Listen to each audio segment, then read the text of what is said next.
Joining me now as we cover this, and we can just keep these pictures up here while we watch what's going on, my friend Roland Martin, host of Roland Martin Unfiltered. He's the author of The First, President Barack Obama's Road to the White House, as originally reported by Roland S. Martin. Roland, there's a lot going on here. There's a lot to think about here. There was a struggle, but the first call came in, and this is what so many people who are talking about abolish the police and defund the police are saying. The call came in about a man asleep in his car, and somehow the man is now dead. What do you make of this? Right, and that's the fundamental issue we're facing, and that is, how do you escalate a situation from sleeping in the car to he is dead? Even if you factor in watching that video where he grabbed the taser but he's running away, is it actually necessary for the police officer to pull his gun and fire at him, shooting him in the back? Same thing, of course, Michael Slager, Walter Scott, and so many other stories as well. What justifies the actions of a police officer? Normally they say, I am fearing for my life, but he's running away. And so do you have to use deadly force for guys running away? You got his car, you probably got his license, you can track him down, you don't have to kill him. Right. And the original crime was that he was just asleep in his car. So if the argument were, well, the guy was some kind of menace to society, the reason you were called was that he was asleep in his car. Right. The fundamental issue that we're seeing in these police departments, can officers de-escalate situations? Can you use common sense and judgment when dealing with people? And that is the problem. Now, granted, we do not know what transpired in terms of when they woke him up. But this is what is frustrating to people, that a person is dead. You cannot bring him back to life. Did you have to use force? And that's why Mayor Keisha Lance Bottoms said, frankly, that was too much. And she said, I'm sick of this. Police chief has to go. This is a mayor who understands that, and more of these mayors are getting far more bolder when it comes to dealing with the police officers as opposed to making excuses.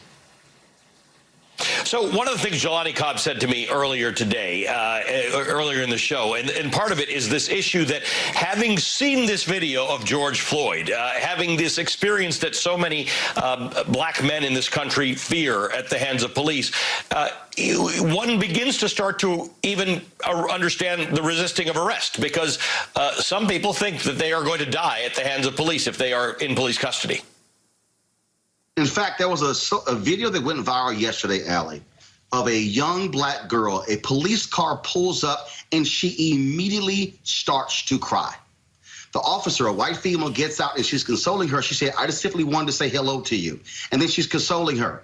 But think about that trauma of being a young African-American, and then you talk about being an older African-American, being a black male, and when you see that police car in your rearview mirror, you know how things can escalate so quickly. I go back to the Sandra Bland video. She's pulling out of a parking lot, driving down the street. The DPS trooper in Texas is following her. He waits for her to make a mistake. She doesn't use a turn signal. She thinks she's getting out of his way. What ends up happening? She gets arrested and then all of a sudden dies in jail. That is the fear of African Americans, that a simple stop can end up being death for one of us. That's real, and that's trauma. That's trauma that black people carry every day that affects our health.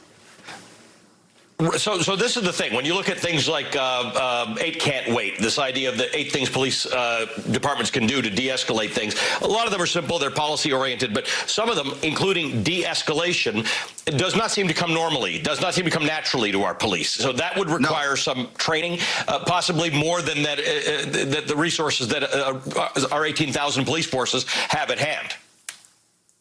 It doesn't come natural to police when encountering black people.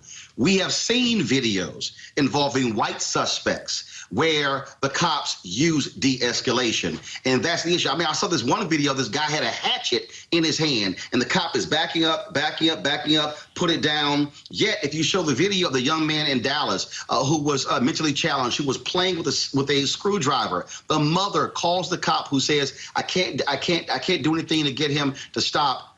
Within 30 seconds, he's dead. Kojima Powell killed shortly after Mike Brown. It was 16 seconds, 16 seconds for the moment the police officers arrived, and he had a butter knife in his hand. Same thing. He's dead. And this is why the defund the police talks about shifting dollars to mental health, because too many police officers don't know how to deal with people with mental illness or know how to de-escalate. They approach your car with their hand on their gun as if something is going to happen, and that is dangerous for black men and others in this country. I got a minute left, Roland. The other things Jelani said, which you and I used to discuss at length when we were covering Ferguson, is the degree to which pulling people over in their cars, young black people over in their cars, is a remarkable source of revenue for many towns across this country. Yes. Absolutely. You have speed traps, revenue generators, and of course, cities are built around that. If you look at if people go to the website, look at the Department of Justice's report on Ferguson, some 67% of households had outstanding tickets. And so you're taxing the poor with this tail light or this sort of instance. And so that's the deal. I got stopped the other day in Virginia coming home because my right headlight was out because there was a short in it. And I can tell you I was very calm, but I'm telling you, being black, you got to wonder, okay, what kind of cop am I going to get? Young cop, old cop, ticked off cop, calm cop. Luckily, it went great. I was on the phone with a couple of people, and it was all calm. But again, when you're black, that is a fear when you see a police officer in that rearview mirror. Roland, thank you as always. I'm sorry we have to keep talking about this. Roland Martin is the host of Roland Martin Unfiltered and the author of the first President Barack Obama's Road to the White House, as originally reported by Roland S. Martin.